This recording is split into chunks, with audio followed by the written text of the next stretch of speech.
ডিমৌত সমজিলা প্ৰশাসনিক সেৱাৰ পৰা বঞ্চিত জনসাধাৰণ। সমজিলা প্ৰশাসনিক সেৱাৰ অভাৱ। ক্ষোভ প্ৰকাশ অসম চাহ জনজাতি ছাত্ৰ সন্থাৰ। ৰাজ্য চৰকাৰে জনসাধাৰণৰ সুবিধাৰ বাবে প্ৰশাসনিক সংস্কৰণৰ জৰিয়তে সমজিলা আয়ুক্ত কাৰ্যালয় স্থাপন কৰি উন্নত সেৱা আগবঢ়াবলৈ প্ৰচেষ্টা চলাইছে। কিন্তু এই ব্যৱস্থা কাৰ্যকৰীতাৰ অভাৱৰ অভিযোগত জৰ্জৰ হৈছে। প্ৰতিদিনে সমজিলা আয়ুক্ত কাৰ্যালয়ত সেৱা গ্ৰহণৰ বাবে যোৱা বহু ৰাইজে সঠিক সেৱা লাভ নকৰাকৈ বিমুখ হ'ব লগা পৰিস্থিতিৰ দেখা গৈছে।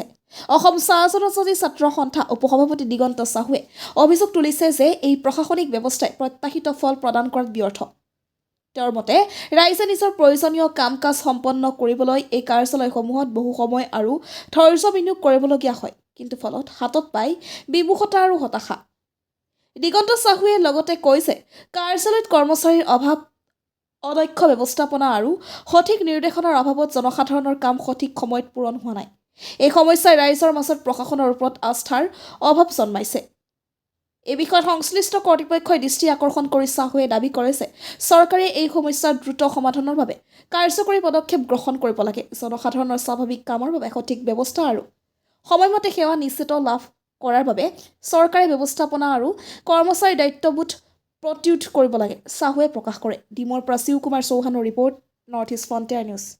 চাওক, অসম চৰকাৰৰ মুখ্যমন্ত্ৰীয়ে এটা কথা কৈছিলে যে জিলা আয়ুক্ত ঘোষণা কৰি জিলা আয়ুক্তৰ যিজন বিষয়াক ইয়াত দায়িত্ব দিয়া হৈছে, সেই বিষয়াজন অনবৰতে কিন্তু জনসাধাৰণৰ সেৱাৰ্থে কিন্তু তেওঁ থাকিব। কিন্তু আমি যেতিয়াই আহোঁ তেতিয়াই কিন্তু এই জিলা আয়ুক্তৰ বিষয়াগৰাকী কিন্তু আমি লগ নাপাওঁ। আৰু যিহেতু জনসাধাৰণৰ সুবিধাৰ্থে তেওঁক প্ৰতিটো সমষ্টিত এখন জিলা ৰূপে ঘোষণা কৰিছিল অসম চৰকাৰে, কিন্তু আমি দেখিবলৈ পাইছোঁ যে প্ৰায় তেওঁ কাৰ্যালয়ত অনুপস্থিত থাকে, যাৰ কাৰণে নেকি বহু ধৰণৰ সমস্যা লৈ পিনে মানুহবিলাক ইয়াত আহে এটা সমাধান বিচাৰে, কিন্তু এই সমাধানবিলাক তেওঁলোকে নাপায়, বিমুখ হৈ ঘূৰি যাবলগীয়া হয়। জিলা আয়ুক্তগৰাকী কিন্তু প্ৰায় কিন্তু কাৰ্যালয়ত উপস্থিত হোৱা আমি নেদেখোঁ। আমি অসম চৰকাৰৰ মাননীয় মুখ্যমন্ত্ৰীক তথা জিলা আয়ুক্তক আমি অনুৰোধ জনাম যাতে